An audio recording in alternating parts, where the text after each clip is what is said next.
Kapolres Kabupaten Aceh Barat Daya menggelar giat pemusnahan barang bukti narkotika. Dalam pelaksanaannya, pemusnahan narkotika jenis ganja itu dilakukan dengan cara dibakar dan diblender untuk narkotika jenis sabu yang dicampur oli bekas.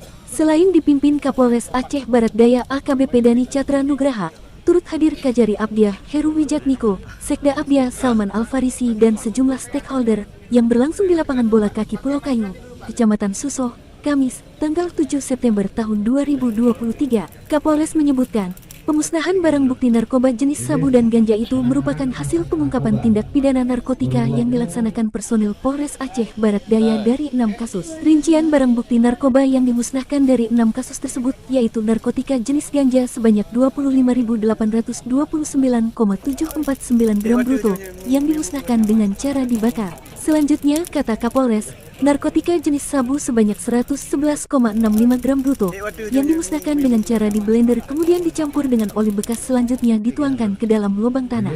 Kapolres mengatakan, kasus narkotika periode Januari sampai dengan Agustus tahun 2023 mengalami peningkatan yakni 32 kasus dibandingkan dengan tahun 2022 hanya 26 kasus. Lebih lanjut kata Kapolres, untuk tersangka dari BB yang dimusnahkan pada hari ini tercatat sebanyak 49 tersangka.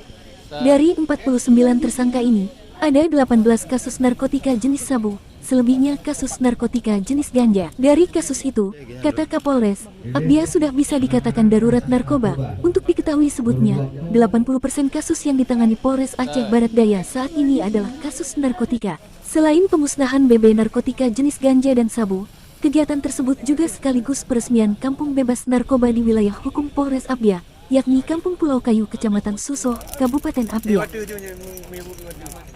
Dari Kabupaten Aceh Barat Daya, Syamsurizal mengabarkan.